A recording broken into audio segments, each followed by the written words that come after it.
Hey dreamy people, welcome back to my channel, a place where we discuss all things dreamy, sleepy, occasionally nightmarish. It's a good time. So for today's topic, we're going to talk about how dreams were perceived in the ancient world. So let's dive into it.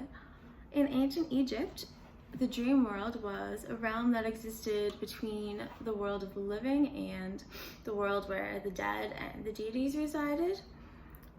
The ancient Egyptians figured out what the most common and recurring dreams among people were and sort of used it as like a method of divination. So saw a dream as like a warning or advice about what course of action to take. There were dream interpreters that would attempt to decipher prophecies that a deity was communicating through the dreams. So some examples of their common dreams and their meanings at the time were a deep well was symbolic of a prison. A mirror meant that you're going to acquire a second wife. Sounds fun. And a large cat was symbolic of a large crop yield that was coming, since cats were good luck. And then this is a really beautiful one. In ancient Australian Aboriginal myth, it was believed that the world is being dreamed into existence by deities and ancestral spirits. So the creation of the universe is a constant ongoing process, and whenever we dream, we're getting a peek into how this creative process is happening. So there were no specific dream interpretations in this culture because dreams connected everyone in the world to each other. So yeah, I really like that one.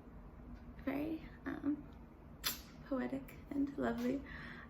So then in the post-colonial world, it was common to seek answers in the Bible by people such as the Greco-Romans, the Byzantines, and the Slavs.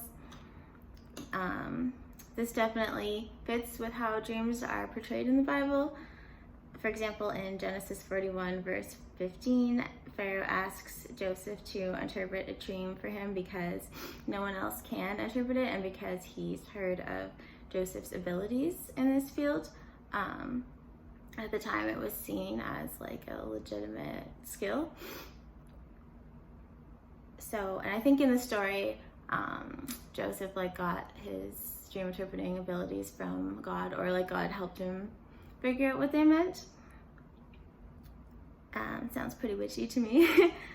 So yeah, there are multiple instances in the Bible where God communicates with humans through usually symbolic, sometimes literal dreams. So some examples of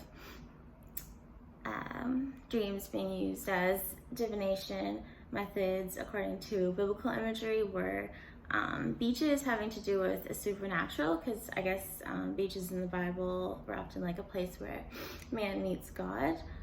And then mountains, the beaches things make sense to me because beaches are kind of like a liminal space, I guess, between like where the land meets the sea.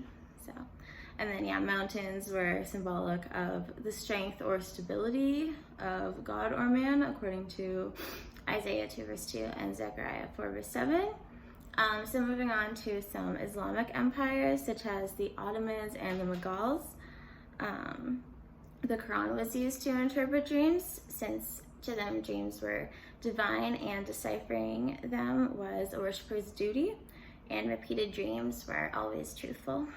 And one of the more fun explanations of dreams are, if you've seen the most recent Doctor Strange movie, America Chavez explains dreams as, so if you're not familiar with Marvel or quantum physics, I guess, there's the multiverse theory where there are all of these parallel realities coexisting.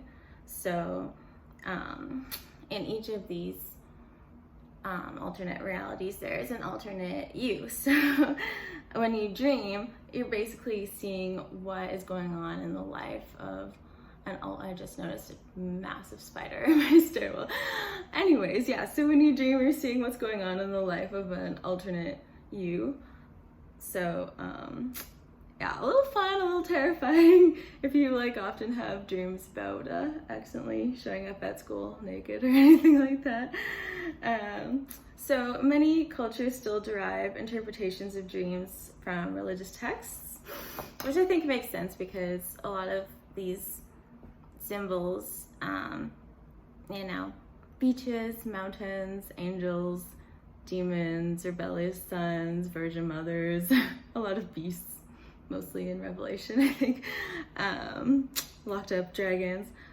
These symbols are so internalized in all of us. So I think, you know, if dreams are the unconscious mind trying to communicate needs, desires, issues, etc. to our conscious mind, it makes sense to me that it would use like that imagery that is so superimposed onto it to try to convey messages to us in our sleep. That being said, I've never personally had a dream with overtly biblical symbolism.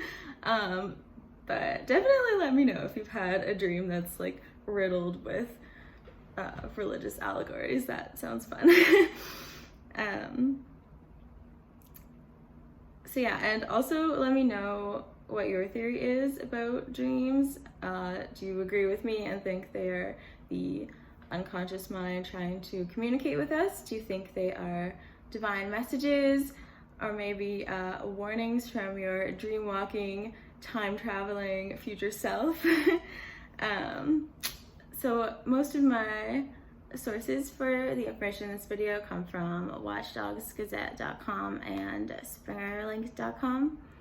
So yeah, it's been fun. Hopefully I will be back again soon with more research. Yeah, okay, have a great day. Bye.